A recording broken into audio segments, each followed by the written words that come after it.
Hi everyone. இன்றைக்கி நம்ம எதை பற்றி பார்க்க போகிறோம்னாக்கா மேனுஃபேக்சரிங் இண்டஸ்ட்ரி. ஒரு மேனுஃபேக்சரிங் இண்டஸ்ட்ரி எடுத்துக்கிட்டோம்னாக்கா அங்கே என்னென்ன ப்ராசஸ்லாம் நடக்குது, அங்கே என்னென்ன டிபார்ட்மெண்ட்ஸ் இருக்குது, அண்ட் ஒரு ப்ராடக்ட் இருக்குன்னா அதை எப்படிலாம் எந்தெந்த ப்ராசஸ்லாம் தாண்டி அந்த ப்ராடக்ட் ஃபைனல் ப்ராடக்டாக வெளியே வருது அப்படின்றத பற்றி தான் இந்த வீடியோவில் நம்ம பார்க்க போகிறோம். பொதுவாக ஒரு மேனுஃபேக்சரிங் இண்டஸ்ட்ரி அப்படின்னு எடுத்துக்கிட்டோம்னாக்கா அதில் என்னென்ன மேனுஃபேக்சரிங் ப்ராசஸ் இருக்குது அப்படின்னு பார்க்க போனால் ஃபர்ஸ்ட் ஒரு ப்ராடக்ட் உருவாக்குறதுக்கு ஒரு ரா மெட்டீரியல் தேவை. ஸோ அது ரா மெட்டீரியல் ஃபார்மாக இருக்கலாம், இல்லை வேற ஏதாவது சப்ளையர் கம்பெனிலேருந்து வேற ஏதாவது பார்ட்ஸ் வாங்கி அதை டெவலப் பண்ணி ப்ரொடியூஸ் பண்ணுற பார்ட்டாக இருக்கலாம். ஸோ ஃபர்ஸ்ட் ரா மெட்டீரியல் தேவை. ரா மெட்டீரியல் வந்ததுக்கு அப்புறமா அதை வேர் ஹவுஸ் ஸ்டோர் பண்ணி வைப்பாங்க. சப்ளையர்லேருந்து பை பண்ண பார்ட்ஸோ அல்லது ரா மெட்டீரியலோ இருக்கிறத கம்பெனிக்கு கம்பெனியில் வேர் ஹவுஸ் ஆர் ஸ்டோர்னு சொல்லுவாங்க. அங்கே ஸ்டோர் ஆகும். ஸ்டோர் ஆனதுக்கு அப்புறமா இன்கம் குவாலிட்டியோட ஒர்க் என்னன்னாக்கா, இன்கம் குவாலிட்டி வந்த பார்ட்ஸ் எல்லாமே, இன்கம் பார்ட்ஸ் எல்லாமே கரெக்டாக இருக்கா, ஏதாவது டேமேஜ் இருக்கா, நம்ம ஸ்பெசிஃபிகேஷனுக்கு ஏற்ற மாதிரி இருக்குதா, அல்லது நெக்ஸ்ட் நம்ம பண்ண போகிற ப்ராசஸ்க்கு எந்தெந்த ஸ்பெக்கில் இருக்கணும், எந்தெந்த ஐடென்டிஃபிகேஷனில் இருக்கணும், அந்த மாதிரி கரெக்டாக இருக்கான்னு செக் பண்ணுறது தான் இன்கம் குவாலிட்டியோட வேலை. இன்கம் குவாலிட்டி இன்கமிங் பார்ட்ஸோடைய குவாலிட்டியை செக் பண்ணுவாங்க. Then main major role in production industry is production planning control, PPC அப்படின்னு சொல்லுவாங்க. PPC யோட ஒர்க் என்னன்னாக்கா, PPC தான் full planning control. எதுக்குனாக்கா ப்ரொடக்ஷனுக்கு. PPC கஸ்டமருடைய பிளானுக்கு ஏற்ற மாதிரி அவங்க ப்ரொடக்ஷன் பிளானிங் போடுவாங்க. அவங்களுடைய பிளானிங் தான் ப்ரொடக்ஷனுக்கு மூவ் பண்ணுவாங்க. ஸோ பிபிசியோட பிளானிங்க்கு ஏற்ற மாதிரி தான் அன்னைக்கு ப்ரொடக்ஷன் ரன் ஆகும். சப்போஸ் அதிகமான குவான்டிட்டி தேவைனாக்கா அதுக்கு ஏற்ற மாதிரி அவங்க பிளான் பண்ணுவாங்க. அதுக்கேற்ற மாதிரி ப்ரொடக்ஷன்லேருந்து பார்ட்ஸ் அவுட்புட் ப்ரொடியூஸ் பண்ணுவாங்க. இப்போ கஸ்டமருக்கு இன்னைக்கு கம்மியான ரெக்குவயர்மெண்ட் தான் இருக்கு, பார்ட்ஸ் கம்மியாக தான் தேவை அப்படின்றப்போ அதுக்கேற்ற மாதிரி பிளானிங் கொடுப்பாங்க. ஸோ ப்ரொடக்ஷனும் அதுக்கேற்ற மாதிரி தான் ப்ரொடியூஸ் பண்ணுவாங்க. மோஸ்ட்லி பார்த்தோம்னாக்கா ஒரு மேனுஃபேக்சரிங் இண்டஸ்ட்ரியில ஒரு ஸ்டாக் ஒரு 2 நாள் 3 நாளுக்கு ஏற்ற மாதிரி தான் ப்ரொடியூஸ் பண்ணி ஸ்டாக் வச்சு தான் அனுப்பிச்சிட்டு இருப்பாங்க. இப்போ ப்ரொடக்ஷன் ப்ராசஸ்னு பார்க்க போனோம்னாக்கா ஒரு கம்பெனிக்கு ஏற்ற மாதிரி ஒரு ப்ராசஸ் இருக்கும். ஃபார் எக்ஸாம்பிள் ப்ராடக்ட் உருவாக்குறதுக்கு ஏற்ற மாதிரி ஒரு ப்ராசஸ் ஹேண்டில் பண்ணுவாங்க. இப்போ ரப்பர் காம்பனன்ட்ஸ்லாம் உருவாக்கணும்னாக்கா மோல்டிங் ப்ராசஸ் இருக்கும். பாடி பார்ட்ஸ், அப்புறம் காருக்கு டோரு அந்த மாதிரி ஃபிக்ஸ் பண்ணுறது எல்லாமே மோஸ்ட்லி வெல்டிங், ஃபார்மிங் அந்த மாதிரி வேற ப்ராசஸ் ஒவ்வொரு கம்பெனிக்கு வேரி ஆகும். ஸோ ஃபார் எக்ஸாம்பிள் இப்போ ஒரு இன்ஜெக்ஷன் மோல்டிங் ப்ராசஸ் இருக்குது. இப்போ ஒரு ரப்பர் காம்பனன்ட் உருவாக்கணும், இன்ஜெக்ஷன் மோல்டிங் ப்ராசஸ் இருக்குது அப்படின்னாக்கா ஒரு ப்ரொடக்ஷன் பண்ணுறதுக்கு முன்னாடி ரா மெட்டீரியல் கரெக்டாக ஃபீட் பண்ணிடுவாங்க. இந்த ப்ரொடக்ஷனுக்கு ரா மெட்டீரியல் ஸ்டோர்லேருந்து சப்ளை பண்ணுவாங்க. ஸோ அது எப்படின்னாக்கா பிபிசி ப்ரொடக்ஷன் பிளானிங்க்கு ஏற்ற மாதிரி ப்ரொடக்ஷன்லேருந்து ப்ரொடக்ஷன் டீம் லீடரோ அல்லது ப்ரொடக்ஷன் ஹெட்டோ யாரோ ஒருத்தர் போய் ரெக்வஸ்ட் போட்டு ஸ்டோர்லேருந்து மூவ் பண்ணுவாங்க. ரெக்வஸ்ட் போட்டு எங்களுக்கு இவ்வளோ மெட்டீரியல் வேணும், இவ்வளோ பிளானிங் இருக்குது, இது இவ்வளோ ப்ரொடியூஸ் பண்ணுறதுக்கு ஏற்ற மாதிரி ரா மெட்டீரியல் வேணும் அப்படின்னு அவங்க ரெக்வஸ்ட் போட்ட உடனே ஸ்டோர்லேருந்து அவங்க மூவ் பண்ணுவாங்க. ஸோ அதை ப்ரொடக்ஷன் மெஷினில் ஃபார் எக்ஸாம்பிள் இன்ஜெக்ஷன் மோல்டிங்னாக்கா அதில் ரா மெட்டீரியலை ஃபீட் பண்ணுவாங்க. ஃபீட் பண்ணதுக்கப்புறம் ஃபர்ஸ்ட் பார்ட் ஒரு 2 பார்ட் ப்ரொடியூஸ் பண்ணி எடுத்து அதுக்கு என்னென்ன ரீவொர்க் பண்ணணும், என்னென்ன செக் பண்ணணும், இன்ஸ்பெக்ட் பண்ணணும், எல்லாத்தையுமே பண்ணி அது அப்ரூவல் வாங்கணும். அதுக்கு தான் லைன் குவாலிட்டியோட ஒர்க். லைன் குவாலிட்டி என்ன பண்ணுவாங்கனாக்கா, இப்போ ஒரு ப்ரொடக்ஷன் ப்ராசஸ், அதாவது மாஸ் ப்ரொடக்ஷன் பண்ண போறோம்னாக்கா ஒரு ஷிஃப்ட்டுக்கு எப்படியும் ஒரு நம்பர் ஆஃப் காம்பனன்ட்ஸ் நிறைய ப்ரொடியூஸ் பண்ணுவாங்க. ஸோ அப்படி ப்ரொடியூஸ் பண்ற காம்பனன்ட் எந்த வித டேமேஜும் இல்லாமல் கரெக்டாக ஸ்டாண்டர்டுக்கு ஏற்ற மாதிரி கரெக்டாக ப்ரொடியூஸ் பண்ணணும். ஃபார் எக்ஸாம்பிள் இப்போ ஏதாவது நம்ம ஃபர்ஸ்ட் காம்பனண்ட்டே ஏதாவது இப்போ மெஷினில் ஏதாவது ஃபால்ட் இருக்கு, இப்போ இன்ஜெக்ஷன் மோல்டிங்னாக்கா மோஸ்ட்லி ஷார்ட் ஃபில்லிங் இஷ்யூ வரும். ஸோ அந்த மாதிரி ஏதாவது ஒரு இஷ்யூ வருது, அதை நம்ம ஸ்டார்டிங்லேயே கண்டுபிடிக்க முடியலன்னா என்ன ஆகுனாக்கா கண்டினியூஸாக அடுத்தடுத்து ப்ரொடியூஸ் பண்ணுற பார்ட்ஸ்லையும் அதே இஷ்யூ வரும். ஸோ அது ஸ்கிராப்புக்கு போயிடும், மேஜராக லாஸ் ஆகிடும். ஸோ அதனால லைன் குவாலிட்டி என்ன பண்ணுவாங்கனாக்கா ஃபர்ஸ்ட் ப்ரொடியூஸ் பண்ணுற பார்ட்டை செக் பண்ணுவாங்க. ஓகே கரெக்டாக இருக்குதா, எந்த வித இஷ்யூஸும் இல்லாமல் எந்த வித டேமேஜும் இல்லாமல் இருக்குதா அப்படின்றத செக் பண்ணிட்டு அவங்க லைன் ப்ரொடக்ஷன் ரன் பண்ணுறதுக்கு அப்ரூவல் கொடுத்தா மட்டும்தான் நெக்ஸ்ட் ப்ரொடக்ஷன் ப்ராசஸ் ஸ்டார்ட் பண்ணுவாங்க. இது எதுக்குனாக்கா லார்ஜ் நம்பர் ஆஃப் டிஃபெக்ட்ஸை குறைக்கிறதுக்காக. மாஸ் ப்ரொடக்ஷன் ஸ்டார்ட் பண்ணதுக்கு அப்புறமா அடுத்தது வந்து ப்ரொடியூஸ் பண்ண ஆரம்பிச்சிடுவாங்க. இந்த லைன் குவாலிட்டியோட ஒர்க் என்னன்னாக்கா எஃப்எம்எல்னு சொல்லுவாங்க, ஃபர்ஸ்ட் மிடில் லாஸ்ட். அதுக்கேற்ற மாதிரி இப்போ ஒரு ஷிஃப்ட் இருக்குனாக்கா ஷிஃப்ட் ஸ்டார்டிங்ல செக் பண்ணுவாங்க, மிடில் அதே மாதிரி ஒரு காம்போனன்ட் அது 2 காம்போனன்ட் எடுத்து கரெக்டா இருக்குதா, ப்ரொடக்ஷன் கரெக்டா போயிட்டு இருக்குதா, ஏதாவது டிஃபெக்ட் இருக்குதா அப்படின்றத வந்து செக் பண்றது தான் லைன் குவாலிட்டியோட ஒர்க். தென் வந்து ஃபர்ஸ்ட் மிடில் லாஸ்ட் மூணுத்தையுமே செக் பண்றதால அந்த ஷிஃப்ட்ல ஏதாவது டிஃபெக்ட்ஸ் இருந்துச்சுனாக்கா அது வந்து நம்ம வந்து ஈஸியா ஃபைண்ட் அவுட் பண்ணி ப்ரொடக்ஷனை ஸ்டார்ட் பண்ணி, சப்போஸ் ஸ்டாப் பண்ணி ஏதாவது டிஃபெக்ட்ஸ் இருந்ததுனாக்கா அதை வந்து ஈஸியா ஃபைண்ட் அவுட் பண்ணி ரெக்டிஃபை பண்றதுக்காக தான் இந்த எஃப்எம்எல் செக் பண்றாங்க. மாஸ் ப்ரொடக்ஷன் ஆரம்பிச்சதுக்கு அப்புறமா ப்ரொடக்ஷன் மிஷின்ல இருந்து வந்து பார்ட்ஸ் வந்து ப்ரொடியூஸ் ஆயிட்டு இருக்கும். ஃபார் எக்ஸாம்பிள் இப்போ இன்ஜெக்ஷன் மோல்டிங்ல இன்ஜெக்ஷன் மோல்ட் ஆனதுக்கு அப்புறமா அந்த காம்போனன்ட் வந்து உருவாகி ஃபார்ம் ஆகி முடிஞ்சிடும். ஸோ தென் வந்து ஆப்ரேட்டர் வந்து அதை அன்லோட் பண்ணிட்டு அதுல இருக்கிற இந்த எக்ஸ்ட்ரா இருக்கிற பார்ட்ஸ் ரீஒர்க் பண்றது எல்லாத்தையும் பண்ணிட்டு என்னென்ன இன்ஸ்பெக்ஷன் பண்ணுமோ எல்லாத்தையும் முடிச்சுட்டு பார்ட் ஓகே அப்படின்னாக்கா நெக்ஸ்ட் ஸ்டெப்புக்கு ப்ராசஸ் பண்ணுவாரு. ஃபார் எக்ஸாம்பிள் இப்போ அதில் ஏதாவது டிஃபெக்ட் இருக்கு, ஷார்ட் ஃபில்லிங் இருக்கு, வேற ஏதாவது டிஃபெக்ட்ஸ் இருக்கு, போரஸ் இருக்கு, அந்த மாதிரி ஏதாவது இருக்கு அப்படின்னாக்கா அதை வந்து ஸ்கிராப்க்கு மூவ் பண்ணிடுவாங்க. ஓகே பார்ட்ஸ் மட்டும் டேட்டு ஷிஃப்ட் மார்க் பண்ணி நெக்ஸ்ட் ப்ராசஸ்க்கு அனுப்புவாங்க. எதுக்காக அப்படி மார்க் பண்றாங்கனாக்கா இப்போ ஒரு பார்ட் வந்து டிஃபெக்ட் பார்ட் வந்து ஏதாவது உள்ள போயிடுச்சு அப்படின்னாக்கா அது எந்த ஷிஃப்ட்ல ஓடி இருக்கு, எந்த டேட்ல ஓடி இருக்கு அப்படின்ற ஐடென்டிஃபிகேஷன் இருந்துச்சுனாக்கா, சப்போஸ் அது வந்து மேஜர் டிஃபெக்ட் ஏதாவது இருந்துச்சுனாக்கா அதை வந்து அந்த டேட்டை வச்சு அந்த டேட்ல உள்ள எல்லாத்தையும் செக் பண்றதுக்கு வந்து ஒரு யூஸ்ஃபுல்லா இருக்கும் அப்படின்றதுக்காக அதை வந்து மார்க் பண்ணுவாங்க. ஸோ ப்ரொடக்ஷன்ல இன்ஸ்பெக்ட் பண்ண பார்ட்ஸ் எல்லாமே ஃபயர்வால் இன்ஸ்பெக்ஷனுக்கு போகும். ஃபயர்வால் இன்ஸ்பெக்ஷன்ல இந்த ப்ரொடக்ஷன்ல இருந்து வர பார்ட்ஸ் எல்லாமே கரெக்டான ஸ்டாண்டர்ட்ல இருக்குதா, எந்த டிஃபெக்ட்ஸும் இல்லாம இருக்குதா அப்படின்றது தான் வந்து ஃபயர்வால் வந்து செக் பண்ணுவாங்க. ஃபயர்வால் செக் பண்ணதுக்கு அப்புறமா ஃபைனல் இன்ஸ்பெக்ஷனுக்கு மூவ் பண்ணுவாங்க. ஸோ இதுல ஒரு ஸ்டேஜ் மூவ் பண்ணும்போதும் ஒருத்தவங்க வந்து டேக் யூஸ் பண்ணுவாங்க. டேக் எதுக்குனாக்கா ட்ராக்கிங்காக யூஸ் பண்ணுவாங்க. இது எந்த ஷிஃப்ட்ல ஓடி இருக்கு, எந்த டேட்ல ஓடி இருக்கு, ஆப்ரேட்டர் யாரு, ஸோ அதில் வந்து இப்போ என்ன டிஃபெக்ட்ஸ் என்னென்ன இருக்கு அப்படின்றத வந்து ஈஸியாக ஐடென்டிஃபை பண்ணுறதுக்காக டேக் போட்டு யூஸ் பண்ணிட்டு இருப்பாங்க. ஃபைனல் இன்ஸ்பெக்ஷனில் என்ன பண்ணுவாங்கனாக்கா கஸ்டமரோடைய ரெக்குவயர்மெண்ட் ஸ்பெசிஃபிகேஷனுக்கு ஏற்ற மாதிரி ஸ்டாண்டர்ட்ஸ் வந்து வச்சிருப்பாங்க. ஸோ அந்த ஸ்டாண்டர்ட்ஸில் எல்லா பார்ட்ஸுமே மீட் பண்ணுதா அப்படின்றத செக் பண்ணுறது தான் ஃபைனல் இன்ஸ்பெக்ஷனோட வேலை. இந்த ஃபைனல் இன்ஸ்பெக்ஷன் தான் last stage of quality checking in industry. So இவங்க செக் பண்ணிட்டு கஸ்டமருடைய ஸ்டாண்டர்ட்ஸ்க்கு ஏற்ற மாதிரி இருக்கு, எல்லா ஸ்பெசிஃபிகேஷனும் மீட் ஆகுது, எந்த இஷ்யூஸும் இல்லை அப்படின்ற பட்சத்தில் அவங்க வந்து பேக்கிங்க்கு மூவ் பண்ணுவாங்க. ஸோ ஃபைனல் இன்ஸ்பெக்ஷன்லேயே மோஸ்ட்லி லேபிள்லாம் போட்டு ஐடென்டிஃபிகேஷன் பண்ணி பேக்கிங்க்கு மூவ் பண்ணுவாங்க. பேக்கிங் என்ன பண்ணுவாங்கனாக்கா குவாலிட்டி செக்கிங் ஓகே அப்படின்னு சொல்லி அவங்க வந்து ஐடென்டிஃபிகேஷன் கொடுத்துருக்காங்களா, குவாலிட்டி செக்கிங்க்கு வந்து ஸ்டிக்கர் ஒட்டி இருக்குதா, இல்லை லேபிள் ஏதாவது கொடுத்து ஓகே பண்ணியிருக்காங்களா அப்படின்னு ஃபைனல் இன்ஸ்பெக்ஷன் ஓகே பண்ணதுக்கு அப்புறம் தான் பேக்கிங் டிபார்ட்மெண்ட் வந்து அவங்களுடைய ப்ராசஸ் ஸ்டார்ட் பண்ணுவாங்க.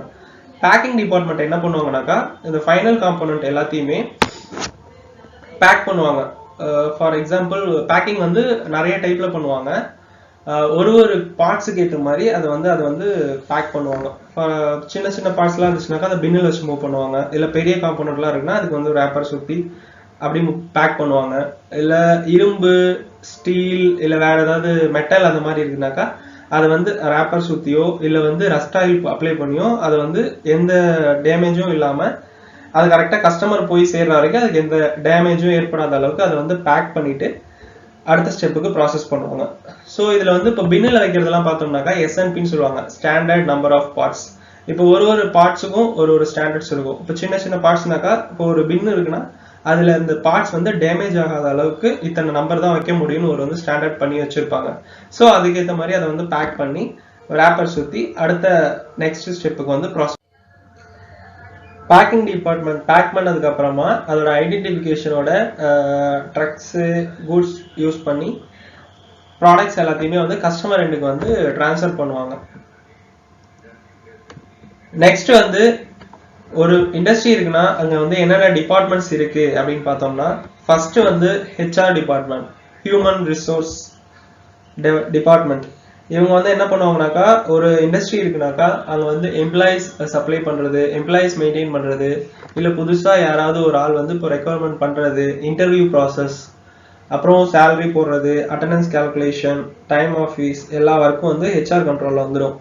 நெக்ஸ்ட் வந்து finance and accounting. Finance and accounting என்ன பார்ப்பாங்கனாக்கா கம்பெனியுடைய ஃபினான்ஸ் அக்கௌண்டிங் எல்லா ப்ராசஸுமே வந்து ஃபினான்ஸ் அண்ட் அக்கௌண்டிங் டீம் வந்து பார்த்துட்டு இருப்பாங்க. கம்பெனியோட ப்ராஃபிட் லாஸு வரவு செலவு கணக்கு எல்லாத்தையும் அப்புறம் எம்ப்ளாயிஸ் சேலரி போடுறது எல்லாமே வந்து ஃபினான்ஸ் அண்ட் அக்கௌண்டிங் வந்து பார்ப்பாங்க. நெக்ஸ்ட் வந்து ஐடி டிபார்ட்மெண்ட். ஐடி டிபார்ட்மெண்ட் என்ன இருக்குனாக்கா கம்பெனிக்குள்ள இருக்கிற கம்யூனிகேஷன் ப்ராசஸ் அப்புறம் உள்ள இருக்கிற சிஸ்டம் மெயின்டெனன்ஸ் டேட்டா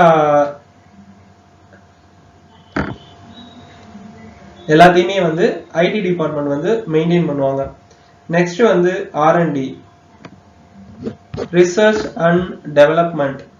R&D தான் ஒரு கம்பெனி இருக்குனாக்கா கம்பெனிக்கு ஏதாவது ஒரு புது ப்ராடக்ட் அதாவது பிசினஸ் ஏதாவது புது பிசினஸ் ஏதாவது வருதுனாக்கா அவங்களுக்கு வர்ற புது ப்ராடக்ட்டை வந்து அவங்க தான் செக் பண்ணி ப்ரொடியூஸ் பண்ணி ப்ரொடக்ஷன்ல ரன் பண்ணி ட்ரையல் பார்த்து கஸ்டமருடைய ஓகே வாங்குறது கஸ்டமருடைய ரெக்குயர்மெண்ட்டுக்கு ஏற்ற மாதிரி அந்த காம்போனன்ட் வந்து ப்ரொடியூஸ் பண்ண வச்சு அதை சக்சஸ் பண்றது வந்து R&Dயோட ஒர்க்கு. தென் இப்போ ஒரு புது காம்போனன்ட் புது ப்ராடக்ட் ஏதாவது வருதுனாக்கா அது வந்து ஃபுல் அண்ட் ஃபுல் வந்து R&D கண்ட்ரோல்ல வந்துடும். R&D என்ன பண்ணுவாங்கனாக்கா அதோட ஸ்பெசிஃபிகேஷன் எல்லாமே கஸ்டமர் கூட லிங்க் வச்சு கஸ்டமர் கூட டீல் பண்ணி ஸோ அதுக்கு ஏற்ற மாதிரி அதை எப்படி ப்ராடக்ட் வந்து ப்ரொடியூஸ் பண்றது அதை என்னென்ன பண்றது அப்படின்ற அடுத்தடுத்த ஸ்டெப்ஸை வந்து அவங்க தான் ஃபர்ஸ்ட் வந்து ட்ரை பண்ணி சக்சஸ் பண்ணிட்டு நெக்ஸ்ட் வந்து அதை வந்து ப்ரொடக்ஷன் டீமுக்கு வந்து மூவ் பண்ணிடுவாங்க. ஸோ ப்ரொடக்ஷன் டீம் வந்து ஆஸ் யூஷுவல் பிளானிங்க்கு ஏற்ற மாதிரி வந்து ப்ரொடக்ஷன் ப்ரொடியூஸ் பண்ணுவாங்க. தென் குவாலிட்டி வந்து பார்த்தோம்னாக்கா குவாலிட்டியில வந்து நிறைய டிபார்ட்மெண்ட்ஸ் இருக்கு. ஒரு ஸ்டேஜுக்கு குவாலிட்டி செக் பண்றதுக்காக நிறைய குவாலிட்டிஸ் வந்து செக்ரிகேட் பண்ணி வச்சிருப்பாங்க. Income quality, line quality, production quality, firewall quality, final quality, customer இன் குவாலிட்டி அப்படின்னு நிறைய டைப் ஆஃப் குவாலிட்டிஸ் இருக்கும். தென் வந்து மெயின்டெனன்ஸ் டிபார்ட்மெண்ட். மெயின்டெனன்ஸ் என்னவா இருக்குனாக்கா இப்போ ஒரு இண்டஸ்ட்ரியில வந்து ப்ரொடக்ஷன் இண்டஸ்ட்ரியில ப்ரொடக்ஷன் மிஷின்ஸ்லாம் இருக்கும். ஸோ அந்த மெஷின்ல ஏதாவது ஃபால்ட் ஏதாவது உருவாயிடுச்சுனாக்கா அதை எப்படி ரெக்டிஃபை பண்ணி அதை வந்து ப்ரொடக்ஷனுக்கு எந்த வித இதுவும் இல்லாம டிஸ்டர்பன்ஸும் இல்லாம மெஷினை ரன் பண்ண வச்சு ப்ரொடக்ஷனுக்கு சப்போர்ட் பண்றது தான் மெயின்டெனன்ஸோட ஒர்க்கு. மெயின்டெனன்ஸ் தான் ப்ரொடக்ஷன் டைம்ல ப்ரொடக்ஷன் ஏதாவது ஸ்டாப் ஆயிடுச்சு அதாவது டவுன் டைம் ஏதாவது விழுந்துருச்சுனாக்கா அதுக்கு ஃபுல் ரெஸ்பான்சிபிலிட்டிஸ் வந்து மெயின்டெனன்ஸ் டீம் தான். நெக்ஸ்ட் வந்து டூல் ரூம் வந்து மோஸ்ட்லி எல்லா கம்பெனிஸ் இண்டஸ்ட்ரீஸ்லையுமே இருக்கும். இந்த இன்ஜெக்ஷன் மோல்டிங் அது மோல்டிங் கேவிட்டி டை வச்சிருக்கிறது அப்புறம் இந்த சிஎன்சி மிஷினுக்கு டூல்ஸ் அது எல்லாமே வந்து இந்த மாதிரி டூல் ரூம்னு ஒரு ஏரியா இருக்கும். அங்கே வச்சு தான் வந்து மெயின்டைன் பண்ணிட்டு இருப்பாங்க. ப்ரெஷ் ஷாப்ல கூட வந்து அந்த ப்ரெஷ்ஷிங் ப்ரெஸ் பண்ற அந்த டை எல்லாத்தையுமே வந்து டூல் ரூம் அப்படின்னு ஒரு ஏரியாவில் வச்சு தனியாக மெயின்டைன் பண்ணிட்டு இருப்பாங்க. நெக்ஸ்ட் வந்து டெஸ்டிங் டிபார்ட்மெண்ட். டெஸ்டிங்ல என்ன பண்ணுவாங்கனாக்கா இப்போ என்ன ஃபார் எக்ஸாம்பிள் ப்ரொடியூஸ் பண்ற பார்ட்ஸ் வந்து கரெக்டா அந்த டெஸ்ட் எல்லாம் வந்து சாட்டிஸ்ஃபை பண்ணுதா அப்படின்றத டெஸ்ட் பண்றது தான் டெஸ்டிங் டிபார்ட்மெண்ட்டோட வேலை. இப்போ ஏதாவது ஒரு ரப்பர் காம்போனன்ட் இருக்குனாக்கா அந்த ரப்பர் காம்போனன்ட் வந்து எவ்வளோ லோடு தாங்குது, மேக்சிமம் லோடு எவ்வளோ தாங்குது, அது எந்த அளவுக்கு வந்து வித்ஸ்டாண்ட் பண்ணுது அப்படின்றத வந்து கண்டுபிடிக்கிறது தான் வந்து டெஸ்டிங்கோட வேலை. டெஸ்டிங் ஓகே செக் பண்ணிட்டு அவங்க வந்து ஓகே டெஸ்டிங் பாஸ் ஆயிடுச்சு அப்படின்னா தான் அடுத்த லெவலுக்கு வந்து ப்ராசஸ் பண்ணுவாங்க. நெக்ஸ்ட் வந்து பேக்கேஜிங் டிபார்ட்மெண்ட் வந்து குவாலிட்டி ஓகே பண்ணி அனுப்புற பார்ட்ஸ் எல்லாத்தையுமே கரெக்டாக பேக் பண்ணி அதை நெக்ஸ்ட் ஸ்டெப் மூவ் பண்றது வந்து பேக்கேஜிங் வேலை. டெஸ்பாச் டிபார்ட்மெண்ட் வந்து பேக்கிங்லேருந்து வர்றது எல்லாத்தையுமே கரெக்டாக ப்ராசஸாக இது பண்ணிட்டு அதுக்கப்புறம் லேபிள் ஃபிக்ஸ் பண்ணி ஐடென்டிஃபிகேஷன் மார்க் பண்ணிட்டு அது வந்து கூட்ஸ் மூலயமா கஸ்டமர் எண்டுக்கு அனுப்புறது தான் டெஸ்பாச்சோட வேலை. டெஸ்பாச் டிபார்ட்மெண்ட்ல வந்து டிரான்ஸ்போர்டேஷன்ஸ் வந்து மோஸ்ட்லி கம்பெனிஸ் வந்து வச்சிருப்பாங்க, இல்லைனாக்கா கான்ட்ராக்ட் மாதிரி வேற ஏதாவது டிரான்ஸ்போர்டேஷனுக்கு கொடுத்துருப்பாங்க. ஸோ அவங்க வந்து என்ன பண்ணுவாங்கனாக்கா நம்ம கம்பெனியில ப்ரொடியூஸ் பண்ற பார்ட்ஸ் எல்லாமே பேக்கேஜ் பண்ணதுக்கு அப்புறமா அதை வந்து டிரான்ஸ்போர்டேட் பண்ணி கஸ்டமர் எண்டுக்கு வந்து மூவ் பண்ணிடுவாங்க. நெக்ஸ்ட் சேஃப்டி டிபார்ட்மெண்ட் வந்து ஓவரால் கம்பெனி ஃபுல்லா சர்வே பண்ணிட்டு இருப்பாங்க. அவங்களுடைய ப்ராசஸ் ஒர்க் என்னன்னாக்கா இப்போ நம்ம ப்ரொடக்ஷன் இல்லை மற்ற எந்த ப்ராசஸ்ல இருந்தாலும் அப்படி ப்ராசஸ் பண்றப்போ நம்ம ஹியூமனுக்கு அதாவது எம்ப்ளாயிஸ்க்கு எந்த வித ப்ராப்ளமும் வராம எந்த வித டேமேஜும் ஏற்படாம எந்த வித இஷ்யூஸ் எதுவும் ஏற்படாம அவங்கள பாதுகாப்பா ஒர்க் பண்ண வைக்கிறது தான் சேஃப்டியோட வேலை. சேஃப்டி வந்து கம்பெனிஸ்ல உள்ள இருக்கிற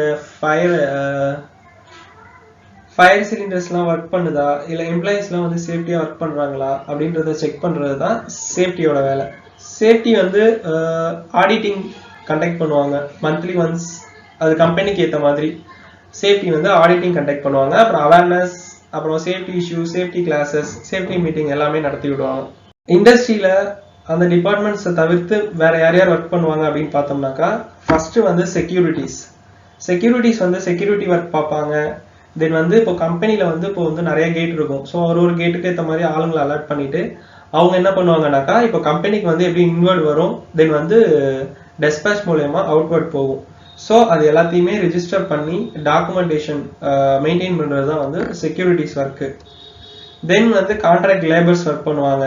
அவங்க வந்து மோஸ்ட்லி ப்ரொடக்ஷன் இந்த மாதிரி ஹெவி ஒர்க் அந்த மாதிரி வந்து யூஸ் பண்ணிட்டு இருப்பாங்க. டிரான்ஸ்போர்ட்டேஷன் பார்த்தோம்னாக்கா, இப்போ எம்ப்ளாயிஸ் கம்பெனியில் ஒரு எம்ப்ளாயிஸ் இருக்காங்கனாக்கா அவங்கள வந்து கூப்பிட்டுட்டு வர்றது, திரும்ப ரிட்டர்ன் ட்ராப் பண்ணுறது, அந்த மாதிரியான எல்லா ஒர்க்கும் வந்து டிரான்ஸ்போர்ட்டேஷன் அவங்க வந்து பார்ப்பாங்க. தென் வந்து கம்பெனின்னு எடுத்துக்கிட்டோம்னாலே கண்டிப்பாக வந்து கேண்டீன் இருக்கும். ஸோ அவங்களுக்கு ஃபுட் ப்ரொவைட் பண்ணுறது, கேண்டீன் ஒர்க் பார்க்குறது எல்லாமே வந்து இந்த டிபார்ட்மெண்ட் கீழே வந்துடும்.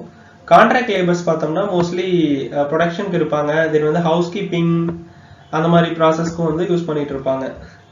லாஸ்ட்டாக வந்து யார் ஒர்க் பண்ணுவாங்கன்னு பார்த்தா சப்ளையர்ஸ் வருவாங்க. சப்ளையர்ஸ் எதுக்கு வராங்கனாக்கா, இப்போ நம்ம இன்வர்ட் வர்ற பார்ட்ஸில் ஏதாவது ப்ராப்ளம் இருக்குது, ஏதாவது டிஃபெக்ட் இருக்குது அப்படின்னாக்கா அதை கரெக்ட் பண்ணி கொடுக்கறதுக்கும், இல்லை வேற ஏதாவது ப்ராப்ளம் இருக்குன்னா அதை வந்து ரெக்டிஃபை பண்ணுறதுக்கும் வந்து சப்ளையர்ஸ் வந்து வருவாங்க. ஸோ ஒரு மேனுஃபேக்சரிங் இண்டஸ்ட்ரி அப்படின்னு எடுத்துக்கிட்டோம்னாக்கா அதோட மேனுஃபேக்சரிங் ப்ராசஸ் இப்படி தான் இருக்கும். அதில் இருக்கிற டிபார்ட்மெண்ட்ஸ் வந்து இவ்வளோ தான் இருக்கும். ஸோ இந்த வீடியோ வந்து உங்களுக்கு பிடிச்சிருந்துச்சுனாக்கா லைக் பண்ணுங்க, கமெண்ட் பண்ணுங்க, ஷேர் பண்ணுங்க, சப்ஸ்கிரைப் பண்ணுங்க. கூடவே இருக்கிற பெல் பட்டனையும் கிளிக் பண்ணிடுங்க.